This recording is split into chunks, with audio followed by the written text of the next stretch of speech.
चिड़गुप्पा के सरकारी प्रथम श्रेणी महाविद्यालय के समीप रायसाव विभाग और कल्याण कर्नाटक क्षेत्रीय विकास बोर्ड के तहत 8.6 लाख के अनुदानित लागत से होने वाले प्रजा सौदा निर्माण कार्य के उद्घाटन हुमनाबाद विधानसभा क्षेत्र के विधायक डॉक्टर सिद्धू पाटिल ने भूमि पूजा कर किया।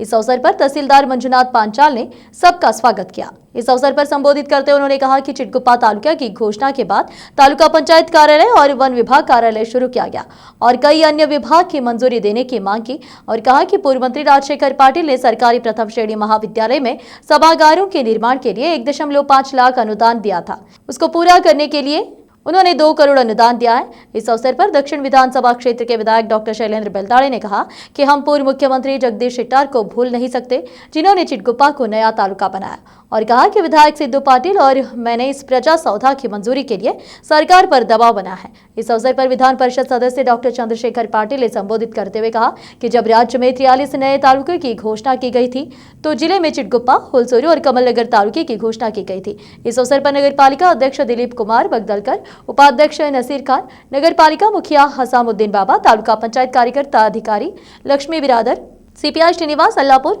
हाउसिंग बोर्ड कार्यनिर्वाह अधिकारी शशिकांत आदि उपस्थित थे। चिड़गुप्पा से केपी न्यूज के संवाददाता अजीम की रिपोर्ट। देश विदेश और स्थानीय समाचारों के लिए चैनल को लाइक, शेयर और सब्सक्राइब करना ना भूलें। ಸುಮಾರು 2013ರಲ್ಲಿ ಏನು ನಮ್ಮ ಸರ್ಕಾರ ಇತ್ತು, ಈಗಾಗಲೇ ನಮ್ಮ ಶಾಸಕರು ಹೇಳಿದ ಹಾಗೆ ಆ ಒಂದು ಸಮಯದಲ್ಲಿ ಕರ್ನಾಟಕದ ಮುಖ್ಯಮಂತ್ರಿಗಳಾದಂಥ ಜಗದೀಶ್ ಶೆಟ್ಟರ್ ಅವರು ಆ ಒಂದು ಸಮಯದಲ್ಲಿ ಎಲ್ಲೆಲ್ಲಿ ಹೊಸ ತಾಲೂಕುಗಳು ರಚನೆ ಆಗಬೇಕಂತ ಒಂದು ಸಮಿತಿ ಮಾಡಿ ಇವತ್ತು ನಮ್ಮ ಚಿड़गुप्ಪ ಪಟ್ಟಣಕ್ಕೂ ತಾಲೂಕಿಗೂ ಕೂಡ ಇವತ್ತು ನಮಗೆ ನ್ಯಾಯ ಒದಗಿಸಿಕೊಟ್ಟಿದ್ದಕ್ಕಾಗಿ ನಾವು ಅವ್ರಿಗೆ ಧನ್ಯವಾದ ಹೇಳಬೇಕಾಗ್ತದೆ ಮೊಟ್ಟ ಮೊದಲಿಗೆ. ಅದರಂತೆ ಇವತ್ತು ನಾವು ತಾಲೂಕು ಆಗ್ಬೋದು, ತಾಲೂಕು ಆಗಿನ ಮೇಕೆ ಅಲ್ಲಿ ತಾಲೂಕು ಆಡಳಿತ ಎಲ್ಲ ನಮ್ಮ ಆಫೀಸ್ಗಳು ಆಗಬೇಕಂತ ಭಾಳ ನಿರೀಕ್ಷೆ ಇತ್ತು ಗೊತ್ತಾ. ಯಾಕೆ ಸುಮ್ಮನೆ ನಾವು ತಾಲೂಕು ಮಾಡಿದೆವು ಕಾಟಾಚಾರಕ್ಕಂತಂದ್ರೆ ಏನೂ ಕೂಡ ಆಗಲ್ಲ. ಆದರೆ ಗೊತ್ತಲ್ಲೂ ಜನರಿಗೆ ಅನುಕೂಲ ಆಗಬೇಕಂತಂದ್ರೆ ಎಲ್ಲ ಕಚೇರಿಗಳನ್ನು ಪ್ರಾರಂಭ ಮಾಡಬೇಕು. ನಾನು ಕೂಡ ಶಾಸಕನಾಗಿನ ಮೇಕೆ ಯಾವಾಗ ನಾವು ಶೈಲೇಂದ್ರ ಬೆಲ್ದಳೆ ಅವರು ಒಂದು ಪ್ರಸ್ತಾವನೆ ಕೊಡ್ಲಕ್ಕೆ ಹೋಗಿದ್ದೆವು. ಏನು ಬರಗಾಲ ಘೋಷಣೆ ಆಗಿತ್ತು ಎಲ್ಲ ಕಡೆ, ನಮ್ಮ ತಾಲೂಕು ಇಲ್ಲೇ ನಮ್ಮ ಪಕ್ಕ ಬಸವ ಕಲ್ಯಾಣ ಆಗಿತ್ತು, ಭಾಲ್ಕಿ ಆಗಿತ್ತು, ನಮ್ಮ ತಾಲೂಕು ಆಗಿಲ್ಲ ಅಂತ ನಾವು ಕಂದಾಯ ಸಚಿವರ ಬಳಿ ಹೋದಾಗ ಆ ಒಂದು ಬರಗಾಲ ಘೋಷಣೆ ಮಾಡಬೇಕಂತ ನಾವು ಮನವಿ ಪತ್ರ ಕೊಟ್ಟೆವು. ಅದರ ಜೊತೆಯಾಗಿ ನಾವು ಚಿड़गुप्ಪ ತಾಲೂಕು ಆಗಿದೆ ಸರ್, ಸುಮಾರು 10-12 ವರ್ಷ ಆಗ್ತು, ಅಲ್ಲಿ ಮಿನಿ ವಿಧಾನಸೌಧ ಇಲ್ಲ. ಆದ ಕಾರಣ ತಾವು ಸರ್ಕಾರದಿಂದ ಬೇಗನೆ ಮಿನಿ ವಿಧಾನಸೌಧ ಸ್ಯಾಂಕ್ಷನ್ ಮಾಡಬೇಕಂತ ಅವಗೂ ಕೂಡ ನಾವು ಮನವಿ ಪತ್ರ ಮಾಡಿದ್ದೀವಿ. ಯಾವಾಗ ನಾವು ಅಧಿವೇಶನದಲ್ಲಿ ಏನು ನಮಗೆ ಶಾಸಕರಿಗೆ MLCಗಳಿಗೆ ಮಾತಾಡ್ಲಿಕ್ಕೆ ಸ್ಪೀಕರ್ ಅವಕಾಶ ಮಾಡಿಕೊಡ್ತಿದ್ರು, ನಾನು 2ನೇ ಕ್ವಶನ್ನೇ ಕೇಳಿ ನಮ್ಮ ಚಿड़गुप्ಪ ಪಟ್ಟಣ ತಾಲೂಕದ ಬಗ್ಗೆ. ಯಾಕಂತಂದರೆ ಇವತ್ತು ನಮಗೆ ಜನಪ್ರತಿನಿಧಿಗಳಿಗೆ ತಾವು ಎದಕ್ಕೆ ಬೆಂಗಳೂರಿಗೆ ಕಳಿಸ್ತೀರಿ, ತಮ್ಮ ಎಲ್ಲ ಕುಂದು ಕೊರತೆಗಳು ಇಲ್ಲಿ ಏನು ಕೆಲಸಗಳಾಗಬೇಕಂತ ತಾವು ನಮಗೆ ಬೆಂಗಳೂರಿಗೆ ಕಳಿಸ್ತೀರಿ. ಅದು ಅನುಗುಣವಾಗಿ ನಾವು ಕೂಡ ತಾಲೂಕಿನ ಒಂದು ಏನು ಇದಿದೆ ನಾವು ಧ್ವನಿ ಎತ್ತಿ ಅಲ್ಲಿ ಕೆಲಸ ಮಾಡಬೇಕಾಗ್ತದೆ. ನಮ್ಮ ಕರ್ನಾಟಕದಲ್ಲಿ 63 ಹೊಸ ತಾಲೂಕುಗಳನ್ನು ಏನು ಮಾಡಿದರು, ಅದು ಹಂತವಾಗಿ ಎಲ್ಲ ಕಡೆ ಪ್ರಜಾಸೌಧವನ್ನು ನಮ್ಮ ಮುಖ್ಯಮಂತ್ರಿಗಳ ಜನಪ್ರಿಯ ಮುಖ್ಯಮಂತ್ರಿಗಳಾದ ಸಿದ್ದರಾಮಯ್ಯ ಸಾಹೇಬರು ಏನು ಮಾಡಿದ್ರು 2023, 24, 25ರಲ್ಲಿ ಈ ವರ್ಷದಲ್ಲಿ 16 ಈಗ ನಮ್ಮ ಹುಮನಾಬಾದ್ ನಮ್ಮ ಬೀದರ್ ಡಿಸ್ಟಿಕ್ಕಲ್ಲಿ 3 ತಾಲೂಕು ಇವೆ, ಒಂದು ಚಿड़गुप्ಪ, ಒಂದು ಹುಲಸೂರು, ಇನ್ನೊಂದು ಕಮಲ್ನಗರ್. ಹಾಗಾಗಿ ಈ 3 ತಾಲೂಕದಲ್ಲಿ ಈ ವರ್ಷ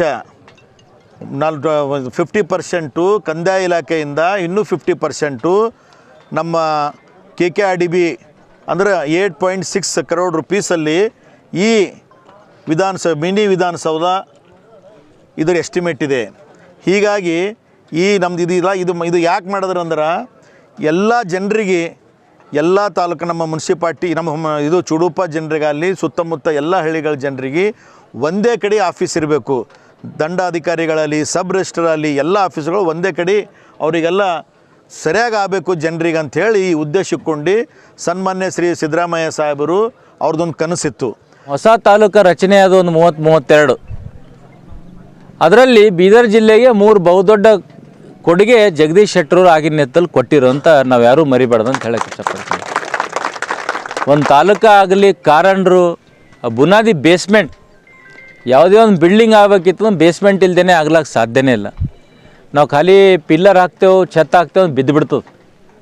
ಬೇಸ್ಮೆಂಟ್ ಯಾರು ಹಾಕ್ತಾರೆ ಮಜಬೂತಿದ್ರೆ ಮ್ಯಾಲೆ ಪಿಲ್ಲರ್ ನಿಂದಿರ್ತದೆ, first floor, second floor, third floor, ಎಷ್ಟು ಫ್ಲೋರ್ ನಿಂದಿರ್ಸ್ಬೋದು. ಈ ಸಂದರ್ಭದಲ್ಲಿ ಜಗದೀಶ್ ಶೆಟ್ಟರವರಿಗೆ ಆಗಿದ್ದಂಥ BSY ನಿಂತ ಸರ್ಕಾರಕ್ಕೆ ಎಂದೂ ನಾವು ಈ ಭಾಗದ ಜನರು ಮರಿಬಾರ್ದು. ಈಗೇನಾದ ಹಣ KKRD ಬಿಲ್ಲಿಂದ ಎಲ್ಲರೂ ಸೇರಿ ನಾವು ಕೂಡ ಬೆಳಗಾವಿ ಅಧಿವೇಶನದಲ್ಲಿ ನಾನಾಗಲಿ ಈ ಜಿಲ್ಲೆಯ ಈ ಕ್ಷೇತ್ರದ ಶಾಸಕರು ಸಿದ್ದು ಪಾಟೀಲವರು ಇನ್ನಿತರ ಎಲ್ಲ ಸದಸ್ಯರು ಕೂಡ ನಾವಿಲ್ಲಿ ಒಂದು ಪ್ರಜಾಸೌಧ ಆಗಬೇಕು, ಆಡಳಿತಾತ್ಮಕ ಕೆಲಸ ಆಗ್ಬೇಕಿಲ್ಲಿ, ಜನರಿಗೆ ಒಂದೇ ಒಂದು ಪ್ಲ್ಯಾಟ್ಫಾರ್ಮಲ್ಲಿ ನಿಂದಿರಿಸ್ಬೇಕಂತ ಬಹುದಿಂದ ಎಲ್ಲರೂ ಬೇಡಿಕೆ ಇತ್ತು. ಇಲಾಖೆಯ ವತಿಯಿಂದ 4,30,30,00,000 ಒಟ್ಟು 8,60,00,000 ಮೊತ್ತದಲ್ಲಿ ಈ ಒಂದು ಪ್ರಜಾಸೌಧ ಆಡಳಿತ ಸೌಧ ನಿರ್ಮಾಣವಾಗುತ್ತಿದೆ. ಇದಕ್ಕೆ ನಾವು ಸುಮಾರು ನಮ್ಮ ಕಂದಾಯ ಇಲಾಖೆ ವತಿಯಿಂದ 6 ಎಕರೆ ಜಾಗವನ್ನು ರಿಸರ್ವ್ ಮಾಡಿದ್ದೇವೆ. 6 ಎಕರೆ ಸರ್ಕಾರಿ ಜಮೀನಿನಲ್ಲಿ ಸುಮಾರು 2 ಎಕರೆ ನಾವು ತಾಲೂಕು ಪಂಚಾಯತ್ ಕಟ್ಟಡಕ್ಕೋಸ್ಕರ ರಿಸರ್ವ್ ಮಾಡಿದ್ದೇವೆ. ಅದರಲ್ಲಿ 4 ಎಕರೆ ಮಾತ್ರ ನಾವು ಪ್ರಜಾಸೌಧ ಮತ್ತು ಆಡಳಿತ ಸೌಧಕ್ಕೋಸ್ಕರ ನಾವು ಇವತ್ತು ಇದಕ್ಕೆ ರಿಸರ್ವ್ ಮಾಡಿಬಿಟ್ಟಿದ್ದೇವೆ. ಅದೇ ರೀತಿಯಲ್ಲಿ 8,60,00,000 ಕಾಮಗಾರಿಯನ್ನು ಮಾನ್ಯ ಶಾಸಕರು ಮತ್ತು ಮಾನ್ಯ ವಿಧಾನ ಪರಿಷತ್ ಸದಸ್ಯರು ಮತ್ತು ಸೌತ್ ಶಾಸಕರು ಈಗಾಗಲೇ ಗುದ್ದಲಿ ಪೂಜೆಯನ್ನು ನೆರವೇರಿಸಿದ್ದಾರೆ ಎಂದು ತಮ್ಮೆಲ್ಲರ ಸಮಕ್ಷಮದಲ್ಲಿ ಒಂದು ಒಳ್ಳೆಯ ಹೆಮ್ಮೆಯ ಆದಷ್ಟು ಶೀಘ್ರವಾಗಿ ನಮ್ಮ ಹೊಸ ತಾಲೂಕಿಗೆ ಒಂದು ಪ್ರಜಾಸೌಧ ಅಂದರೆ ಮಿನಿ ವಿಧಾನಸೌಧ ಹಿಂದಿಂದು ಈಗ ಪ್ರಜಾಸೌಧ ಆಡಳಿತ ಸೌಧ ಅಂತ ಹೆಸರಿಟ್ಟಿದ್ದಾರೆ. ಇದೊಂದು ತುಂಬ ಸಂತೋಷವಾದ ವಿಚಾರ ಮತ್ತು ಎಲ್ಲರಿಗೆ ತುಂಬ ಪ್ರಾಮುಖ್ಯತೆವಾದ ವಿಚಾರ ಮತ್ತು ಎಲ್ಲ ಸಾರ್ವಜನಿಕರಿಗೆ ಎಲ್ಲ ಕಚೇರಿಗಳಿಗೆ ಅನುಕೂಲವಾಗೋ ರೀತಿಯಲ್ಲಿ ಇದು ಒಂದು ಸ್ಥಳಾವಕಾಶ ಕಲ್ಪಿಸಿದೆ. ಕೇವಲ ನಮ್ಮ ಕೇಂದ್ರ ಬಸ್ ಸ್ಟ್ಯಾಂಡ್ಲಿಂದ ಅರ್ಧ ಕಿಲೋಮೀಟ್ರ್ ಇದೆ, ಪಕ್ಕದಲ್ಲಿ ಪ್ರಥಮ ದರ್ಜೆ ಕಾಲೇಜ್ ಇದೆ. ಹೀಗಾಗಿ ಮತ್ತು ಎಲ್ಲ ಕಾಲನಿ ಮತ್ತು ಹಳೆ ನಮ್ಮ ಚಿಡುಗುಪ್ಪ ಪಟ್ಟಣ ಸಹ ಎಲ್ಲ ಪ್ರಜೆಗಳಿಗೆ ಎಲ್ಲ ಸಾರ್ವಜನಿಕರಿಗೆ ಅನುಕೂಲವಾದ ಒಂದು ಸ್ಥಳ ಆಗಿದೆ.